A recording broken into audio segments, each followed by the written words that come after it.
Wa qala sallallahu alaihi wa alihi wasallam, layul wajidi yuhillu irdahu wa uqubatahu.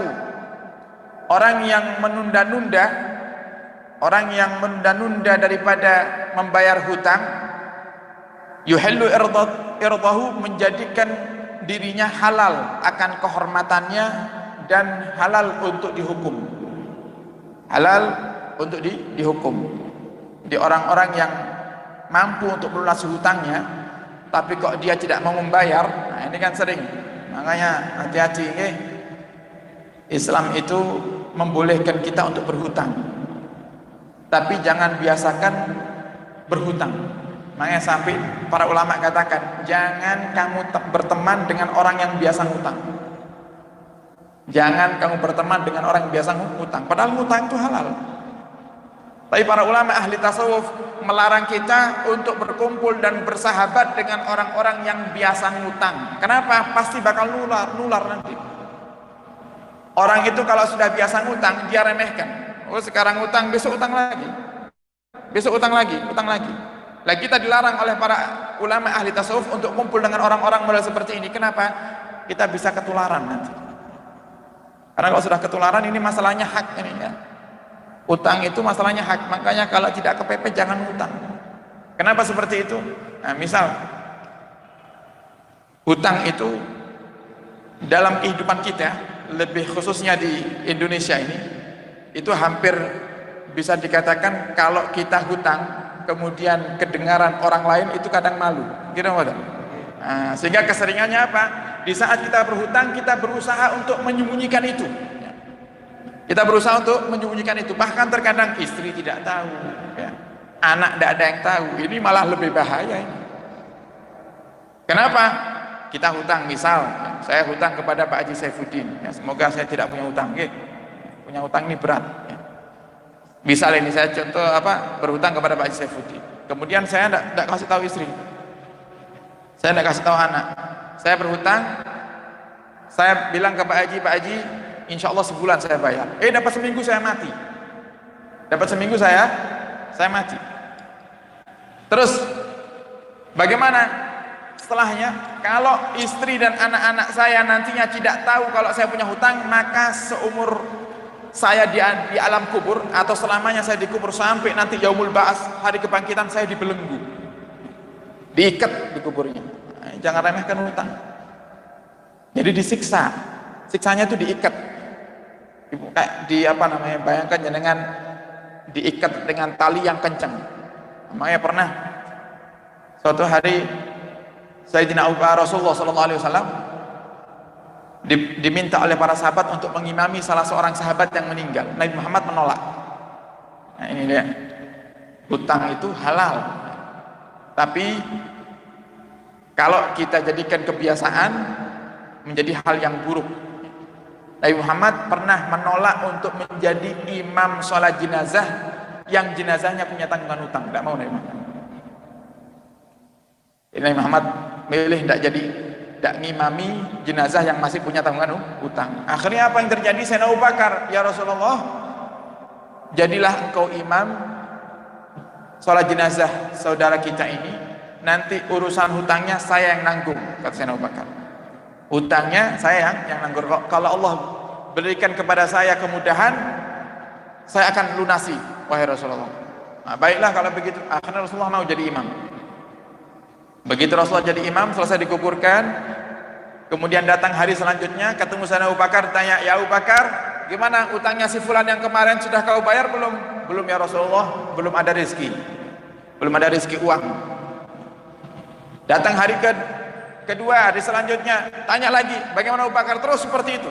Jadi setiap ketemu di absen sama Rasulullah. Begitu tiba waktunya Sayyidina Abu Bakar melunasi daripada hutang sahabat tadi yang meninggal, ketemu dengan Rasulullah, ya Abu Bakar, bagaimana, sudah kau lunasi? Kata Sayyidina Abu Bakar, sudah ya Rasulullah, alhamdulillah. Kata Rasulullah, alhamdulillah kalau begitu sahabat kita yang waktu itu meninggal saat ini telah terbebas dari belenggunya. Nah, ini makanya Islam juga mengajarkan kepada kita untuk berwasiat, untuk berwasiat. Nah, sunnahnya kita berwasiat itu tidak nunggu tua. Wasiat itu tidak nunggu tua. Apalagi sekarang nggak gampang. Kalau dulu ya, para ulama dulu itu berwasiat. Jadi mereka itu tulis wasiat. Misal punya tanggungan hutang, atau misal ingin bersedekah atau ingin menghibahkan beberapa hartanya, itu ditulis di kertas, ditaruh di bawah bantalnya. Ditaruh di bawah bantalnya. Sehingga kebiasaan mereka kalau ada yang meninggal dicek bawah bantal. Karena ngamalkan sunnah ini, sunnah berwasiat, dicek bawah bantal. Oh ada wasiatnya, dibaca dulu wasiatnya. Oh wasiatnya ternyata si fulan yang meninggal ini punya hutang. Maka harta warisan tidak boleh dibagi sebelum hutangnya dilunasi terlebih dahulu. Yang keseringan terjadi, tidak ngurusi utang si mayit, pokoknya warisan terbagi. Nah, ini anak-anak yang durhaka ini. Ya.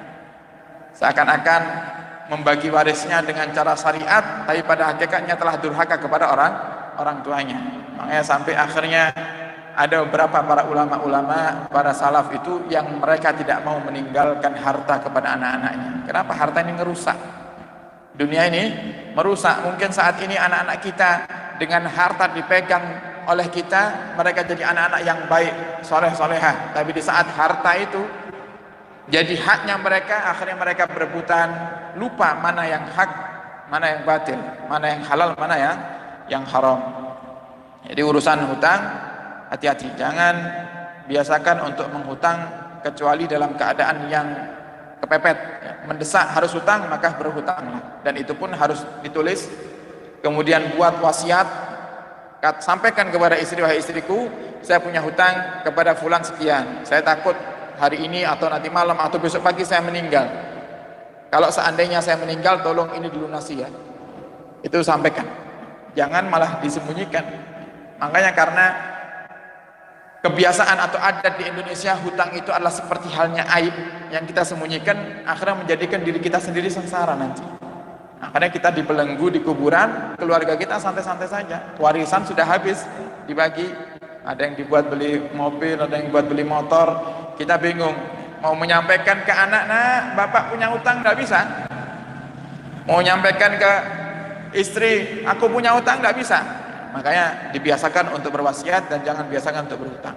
Sampai tadi kita katakan para ulama melarang kita untuk berkumpul dengan orang-orang yang biasa ngutang, ya.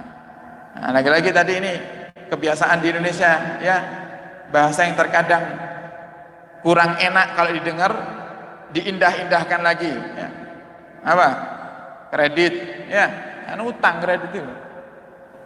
Kredit itu utang. Apalagi kalau kreditnya ke bank yang tidak jelas, sudah utang, dosa lagi. Kemudian yang kedua, tadi kata Nabi Muhammad, orang yang menunda-nunda daripada melunasi hutangnya, dia punya tapi tidak mau melunasi hutangnya, maka halal kehormatannya. Halal kehormatannya, halal kehormatan itu gambarnya seperti ini. Misal, kalau ada orang yang kita hutangi, sudah jatuh tempo waktunya dia tidak melunasi, kemudian kita tambah lagi masih belum melunasi, padahal kita tahu ternyata dia belanja, ternyata dia beli motor baru, berarti kan dia punya duit, sedangkan motornya lebih mahal daripada hutang yang dia dia pinjam dari kita. Maka kehormatannya halal. Halal itu gimana? Halal untuk kita jadikan sebagai pedoman agar orang lain berhati-hati. Ada si fulan, si A misalnya, ya, hutang ke saya, dia mampu untuk melunasi tapi tidak melunasi, dia pilih untuk membelanjakan uang itu ke hal-hal yang lainnya. Nah kemudian kok suatu hari Pak Udin atau Pak Haji Saifuddin ini cerita ke saya, Beb, ini ada si fulan mau menghutang ke saya, kira-kira gimana Beb? Ya, tanya misalnya, minta saran. Nah, maka saya berhak, saya boleh untuk mengatakan kepada Pak Haji Saifuddin, jangan Pak Udin, orang ini tidak amanat, orang ini kalau ngutang sering lupa, itu boleh, halal kata Nabi Muhammad, yuhillu irdahu, karena dia menunda-nunda maka dia halal, dia sama dengan menghalalkan kehormatan dirinya sendiri, maka boleh diceritakan. Dan ini juga tidak termasuk menggunjing, nanti akan ada di sini. Ini tidak termasuk menggunjing, jangan pinjami orang itu, orang ini tidak amanat, nanti yang ada uang jenengan tidak kembali. Itu bukan termasuk menggunjing, nanti akan disebutkan. Wa uqubatahu, dan boleh untuk dihukum, ya. Misal dilaporkan ke polisi, boleh. Jadi orang yang menunda-nunda itu sama dengan dia menjerumuskan dirinya kepada kehinaan dan juga kepada hukum. Jadi Anda yang melaporkan, Anda tidak zalim. Selagi Anda sudah kasih tempo, misalnya sekali dua kali misalnya, karena wajib memberikan tambahan, Anda kasih tempo dua kali, kemudian setelah dikasih tempo kedua kalinya, kok ternyata Anda pergoki sendiri, orang ini sebenarnya mampu, duitnya banyak, apalagi misalnya dia termasuk orang yang gabung arisan dengan jenengan misalnya, lah kok narik tidak nyaur utang, lah kan jenengan tahu itu, narik 10 juta misalnya, utang 1 juta tidak dilunasi, kan jenengan tahu, maka berhak untuk jenengan laporkan dan jenengan tidak termasuk orang yang zalim.